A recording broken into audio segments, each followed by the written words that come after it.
आप लोगों के साथ इंग्लिश ग्रामर का एक बेहद important topic figure of speech discuss करूंगी, जिसे हम अलंकार के नाम से भी जानते हैं। ये फिगर ऑफ स्पीच का सेकंड पार्ट है। इससे पहले मैंने ऑलरेडी फर्स्ट पार्ट भी अपलोड किया है। अगर आपने इसका पहला पार्ट नहीं देखा तो आपको डिस्क्रिप्शन में उस वीडियो का लिंक मिल जाएगा, जिसमें मैंने आप लोगों के साथ first 7 figure of speech discuss किए थे। आज की इस वीडियो में मैं आप लोगों के साथ remaining figure of speech discuss करूंगी और साथ ही साथ हम इस टॉपिक के इंपॉर्टेंट क्वेश्चन भी डिस्कस करेंगे।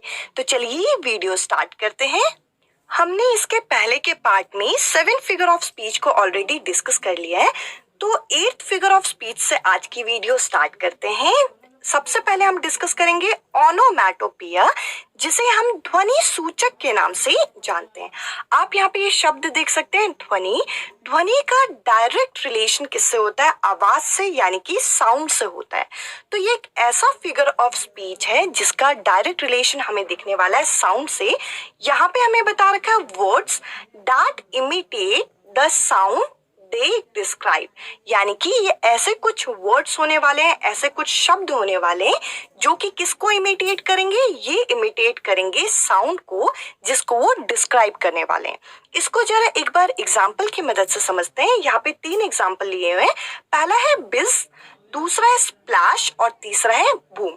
आप तीनों शब्दों को जरा देखिए। इन तीनों शब्दों को जब हम बोल रहे हैं, हमारे माइंड में एक इमेज बन रही है। जब हम बिज वर्ड यूज कर रहे हैं तो इंसेक्ट जब फ्लाई करते हैं तो उनकी जो पंख होती है, उनसे जो आवाज निकलती है वो बिज करके आवाज निकलती है।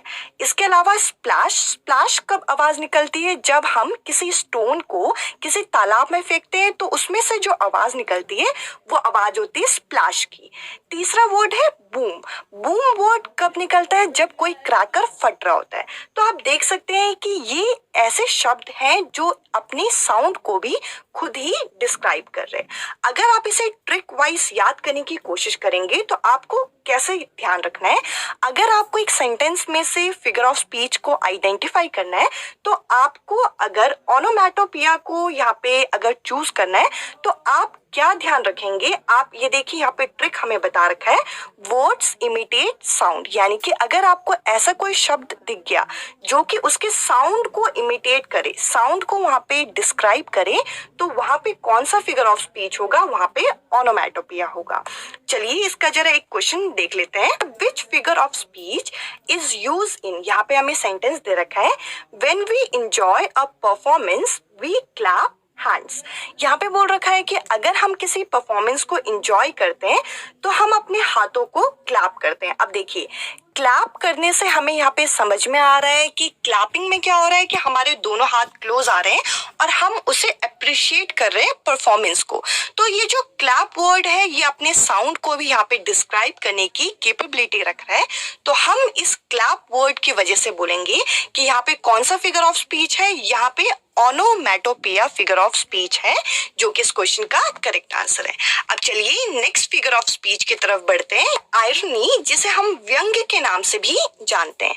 यहाँ पे हमें बता रखा है, it is the use of words that means the opposite of what you really think, specially in order to be funny.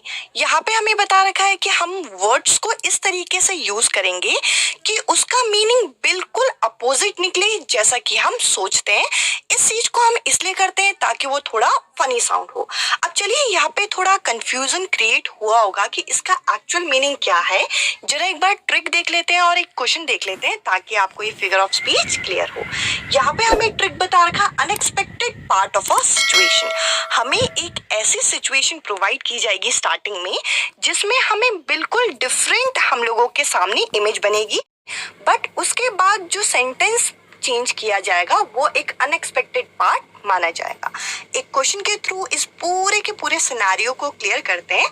यहाँ पे देखिए, इस क्वेश्चन में हम लोगों से बोल रखा है विच figure of speech is use इन। हमें पूछ रखा है कि कौन सा फिगर ऑफ स्पीच यहाँ पे यूज होगा। यहाँ पे हमें सेंटेंस दे रखा है, दिस इज माई ब्रिलियंट सन। अब देखिए, अगर कोई यहाँ तक सेंटेंस पढ़े तो हमें लगेगा कि एक फादर अपने बच्चे की यहाँ पे तारीफ कर रहा है। अब आगे यहाँ पे बोल रखा है हु फेल्ड ऑफ कॉलेज, यहाँ पे वो बता रहे हैं कि जो कॉलेज में फेल हो जाते हैं। तो देखिए इस तरीके से अगर हम इस सिचुएशन को ध्यान से देखें तो इस सिचुएशन में हमें स्टार्टिंग में जो कंडीशन दे रखी थी उसका बिल्कुल अनएक्सपेक्टेड पार्ट हमें सेकेंड फेज में दिखाई दिया। तो इस टाइप के सेंटेंस जो कि हमारे मीनिंग और हमारी सेंस से बिल्कुल अपोजिट जाए उसमें हमारा कौन सा फिगर ऑफ स्पीच होता है, इसमें हमारा होता है फिगर ऑफ स्पीच आयरनी, जिसे हम व्यंग के नाम से भी जानते हैं। नेक्स्ट फिगर ऑफ स्पीच है पैराडॉक्स, जिसे हम विरोधाभास के नाम से भी जानते हैं। कुछ ऐसे स्टेटमेंट होते हैं जो खुद को ही कॉन्ट्राडिक्ट कर रहे होते हैं, यानी कि जो खुद के ही विरुद्ध होते हैं। इसमें हमारा कौन सा फिगर ऑफ स्पीच होगा, इसमें होगा पैराडॉक्स। अगर आपको ट्रिक वाइज याद रखनी है तो यहाँ पे हमें बता रखा है इम्पॉसिबल थिंग्स कीप टुगेदर, यानी कि ऐसी चीजें जो पॉसिबल ही नहीं है उनको साथ में रख दिया जाए तो वो एक दूसरे को कॉन्ट्राडिक्ट करेंगी, एक दूसरे के विरुद्ध होंगी, तो उसमें होगा पैराडॉक्स फिगर ऑफ स्पीच। चलिए एक क्वेश्चन से इसे जरा हम कंप्लीट करते हैं। यहाँ पे हमें बोल रखा है विच figure of speech is use in, यहाँ पे हमें एक सेंटेंस दे रखा है कि my weakness is my strength, यानी कि मेरी जो कमजोरी है, मेरी जो वीकनेस है वही मेरी स्ट्रेंथ है। अब आप मुझे बताइए कि किसी की स्ट्रेंथ और वीकनेस सेम हो सकती है, तो आपका आंसर होगा नहीं, या तो वो वीकनेस ही होगी या तो वो स्ट्रेंथ ही होगी, यानी कि दो ऐसे कॉन्ट्राडिक्टरी वर्ड्स को पैराडॉक्स यानी कि विरोधाभास। अब चलिए नेक्स्ट फिगर ऑफ स्पीच को जरा डिस्कस करें, जो कि है यूफेमिज्म, जिसे हम व्यंजना के नाम से भी जानते हैं। देखिए कुछ ऐसे फ्रेजेस होते हैं या फिर आप कह लीजिए कुछ ऐसे सेंटेंसेस होते हैं जिनमें कुछ ऑफेंसिव शब्दों का इस्तेमाल किया जाता है, यानी कि कुछ ऐसे शब्द जो कि सामने वाले की भावनाओं को हर्ट कर सकते हैं।